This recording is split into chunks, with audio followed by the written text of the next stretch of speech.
Donc on commence par Neko et j'invite à me rejoindre la réalisatrice Inès Oliveira.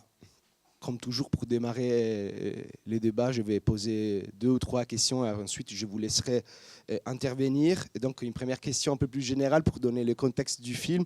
Neko, c'est un film qui porte un regard avec plein d'empathie et de proximité envers la jeunesse contemporaine. Et je voulais savoir déjà cet intérêt porté vers cette jeunesse. Qu'est-ce que t'a donné envie de filmer la jeunesse contemporaine, à savoir une jeunesse qui est quand même la plus médiatisée, on dirait, de l'histoire. Il n'y a jamais eu probablement une jeunesse qui a été autant concernée par la représentation, soit de soi, soit aussi des autres envers eux.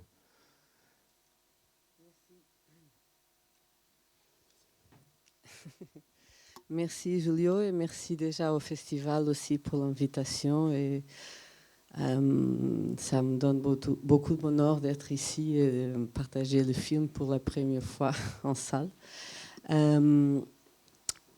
Pour répondre, je vais essayer de répondre à ta question, mais en mélangeant une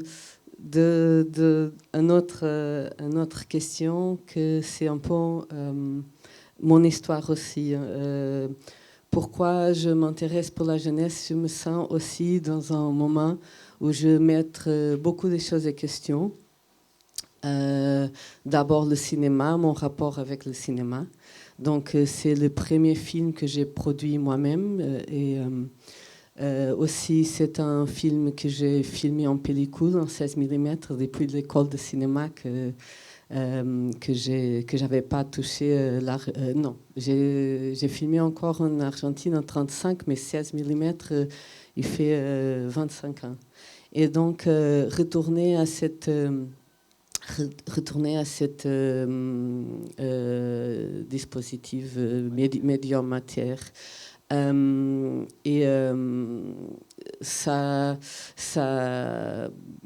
objectivité, ça aussi a réduit beaucoup des questions que je me posais que après j'ai trouvé secondaires. Donc je voulais faire quelque chose, un pas, un geste de simplicité et un peu recommence. Donc voilà un nouveau départ aussi. Et donc la jeunesse, ça m'intéressait aussi. Je me sentais un peu comme ça, et aussi en tant que mère d'un enfant qui à l'époque avait 15 ans. Ces questions d'identité de genre, ça aussi m'intéresse beaucoup. Je ne savais pas avant, mais je profite beaucoup des questionnements qu'il fait. Et c'est un film qui est filmé avec une extraordinaire spontanéité, les interactions entre les personnages, tous les dialogues, les situations, on dirait presque des situations volées au réel.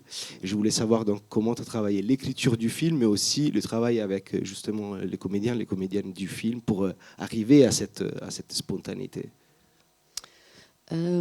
J'ai écrit le film tout d'un coup.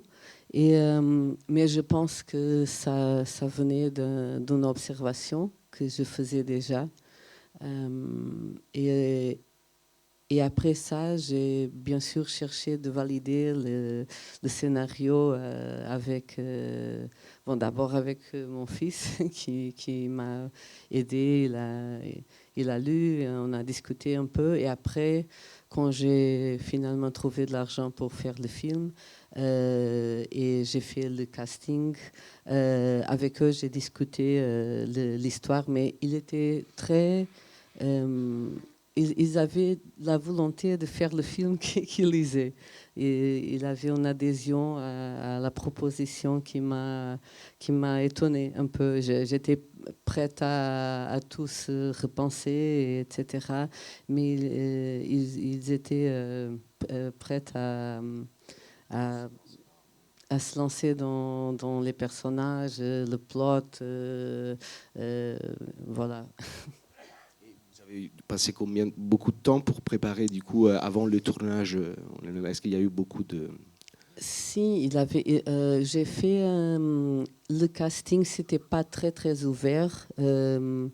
Donc, quand j'avais un groupe de 20-25 jeunes, 20, j'ai fait un workshop et pendant 2 jours avec une fille qui avait 21 ans. Elle est actrice, elle avait fini l'école de ses études de acting. Et donc, elle a dirigé l'atelier, le workshop. Et ça, c'était très important après pour le film. Et après, oui, on a fait comme une maquette aussi du film en numérique. Donc, il y a 2 films, 2 versions. Si, et j'ai beaucoup pris de temps avec eux. On était dans les locations, les décors, pour aussi voir comment ils se relationnaient avec les statues et les endroits. Et voilà, c'était un peu... c'était un été. C'était un été à préparer, le mois d'août, et on a tourné en septembre. Oui, merci pour ce film. Je dis, à un moment, dans la librairie, il y a vraisemblablement le vol d'un film, d'un livre. Et c'est d'ailleurs très, très bien filmé. Mais vous ne l'exploitez pas après, vous en faites rien. Pourquoi?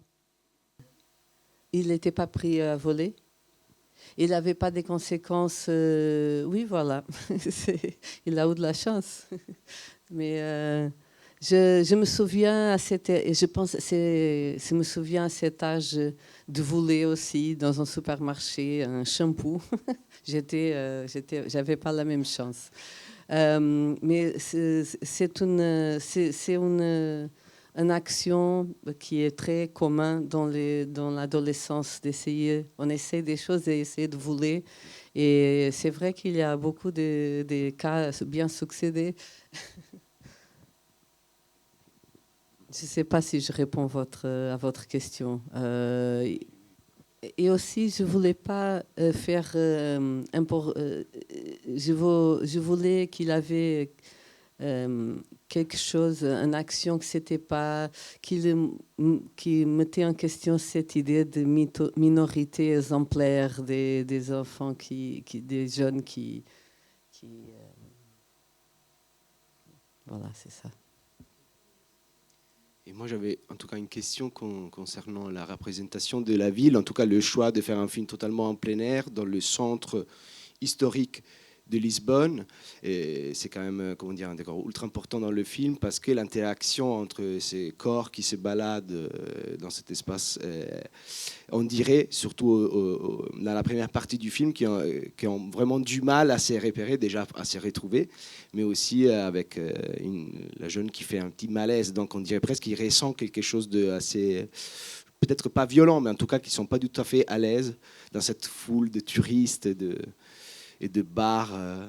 Et donc, je voulais savoir déjà le choix donc, de placer le centre du film dans le centre historique de Lisbonne et cette interaction donc, un peu ambivalente entre l'espace urbain et ces corps. Depuis longtemps que j'observe comment les jeunes adolescentes se bougent dans les centres des villes. Je trouve très intéressant de voir. Souvent, ils sont à côté des monuments, des grands bâtiments, toujours dehors et toujours avec ces sentiments pour survivre dans ce milieu qui peut être hostile.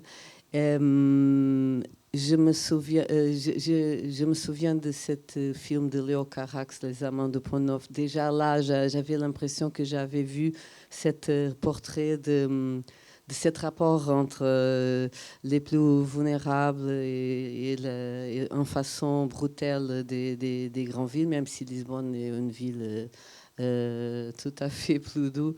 Mais de toute façon, je pense à ça et j'observe ça, comment est-ce qu'ils ont ses propres parcours. Quelle est la différence entre parcourir un boulevard ou une petite rue, un beco, une ruelle. Comment tu choisis ta géographie, comment tu construis ta géographie, des petits points que t'intéressent parce qu'il y a un petit magasin ou il y a quelque chose que tu veux partager avec tes collègues, tes amis, etc. Donc, ce rapport entre Lisbonne, un organisme en mutation, avec ce tourisme de masse que franchement le donne un côté un peu...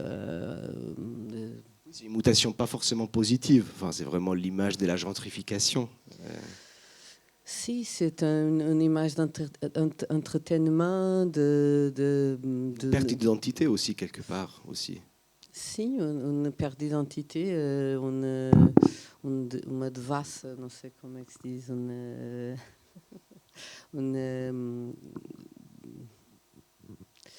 une violence. La ville je sens la vie violée, mais je comprends aussi qu'il y a un désir, et le désir est très important au cinéma, et aussi le capitalisme, le désir est très important. Donc il y a un désir de Lisbonne, et je comprends aussi qui c'est très charmant et qui peut attirer beaucoup de gens. En général, il y a un mouvement des gens qui viennent découvrir, et ça, je ne me sens pas à juger des gens, je me sens plus à juger des mécanismes qui ne protègent pas les habitants, les endroits, et aussi cette industrie touristique qui n'a pas beaucoup d'humanité. Et par rapport au statut, justement, donc pour rester dans le décor du centre, parce que les statuts quand même jouent aussi un rôle dans le film, au début parce qu'ils n'arrivent pas à se retrouver, parce qu'ils ne connaissent pas du tout, ils n'ont pas les mêmes connaissances des statuts. Mais donc est-ce que c'est aussi cette... Parce qu'après, vers la fin, on la voit portée par les autres, à refaire donc la statue qu'ils ont juste derrière, comme s'il y avait... au fil du film, une espèce de réappropriation finalement qu'il arrive à trouver après avoir habité ce centre dans la durée. Mais est-ce que aussi ce rapport au statut, c'était quelque chose qui était lié aussi à un rapport au passé ou à l'histoire? Ils sont des étudiantes, donc ils sont parfois plus en contact avec des sujets historiques que nous. Parce qu'ils sont proposés, ils sont à l'école, donc ils doivent se relationner avec ces sujets. Mais la question des statuts, au début, je me souviens que quand j'étais à écrire, écriture, on est dans le moment présent absolu et on s'imagine. Et moi, je me projetais bien sûr dans les personnages, et donc je pensais que si j'étais dans un groupe des adolescentes qui se tiennent comme des personnes spéciales, parce que je pense que ces petits groupes, ils se tiennent comme des personnes spéciales. Donc, il ne veut pas faire des rendez-vous à McDonald's donc, qu'est-ce qu'on peut chercher comme un petit jeu, comme aussi un peu ludique, et voilà, c'était un peu ça. J'ai pas beaucoup d'explications. Pour moi, c'était amusant, mais j'ai la conscience, bien sûr, qu'il y a qu'on peut retirer. Si. Bonjour. J'aurais voulu avoir un petit mot sur la fin où on voit Neko sortir du rang. Voilà, comment vous l'avez construite et pour dire quoi? J'ai rejoint donc la question, et j'ajoute aussi le choix de terminer le film sur cet arrêt d'image qui renvoie aussi à, bien sûr, à la fin, au dernier plan de 400 coups de Truffaut. Et donc, voilà, donc j'ajoute ces couches-là. Est-ce qu'il y avait aussi, comment dire, une sorte d'intention aussi d'esprit, de revenir à cet esprit aussi de modernité, de nouvelles vagues? je pense que c'était la pellicule argentine qui m'a un peu lancée sur cette idée de fin. Mais je voulais aussi qu'on reste un peu sur le visage de cet jeune homme, de cette jeune personne qui nous regarde, on le regarde. Et après cette ambiance un peu festive aussi à la fin, je pense que qu'est-ce qui va devenir de cette personne, qu'est-ce qui va devenir de nous, c'était ça que je voulais. Ben moi, je voulais donc reprendre l'utilisation de la pellicule, donc du 16. Est-ce que, à part ce qu'on a déjà dit, il y avait aussi l'intention de, comment dire, de filmer la jeunesse en trouvant, comment dire, une autre graine d'image qui ne soit pas, comment dire, celle du numérique un peu brut, comment dire, qui est tout à fait à l'image de la jeunesse d'aujourd'hui, c'est-à-dire celle des portables, celle de la communication d'aujourd'hui. Est-ce qu'il y avait l'intention, en utilisant le 16 mm et la graine du 16 mm aussi, de renvoyer à un autre temps, de trouver une profondeur aussi des images qui ne sont pas forcément là dans le numérique un peu, j'oserais dire, moche de notre époque?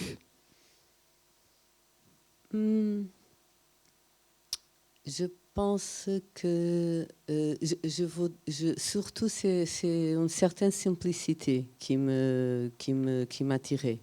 Je n'ai pas un rapport très sublimé avec l'argentique parce que j'ai commencé à filmer dans l'argentique. J'ai fait mes 3 films, même un long métrage en argentique. Donc, je n'ai pas ce rapport. Mais le fait que tous ces questionnements sur comment est-ce que je vais représenter tous l'activité, cette double vie du monde virtuel, toute cette communication qui on sait qui est là dans des messages, des coups d'appel, réseaux sociaux, des écrans, etc. On sait que ça existe. Je pense que si à un moment donné, j'ai trop pensé comment est-ce que je vais représenter ça dans l'image, etc.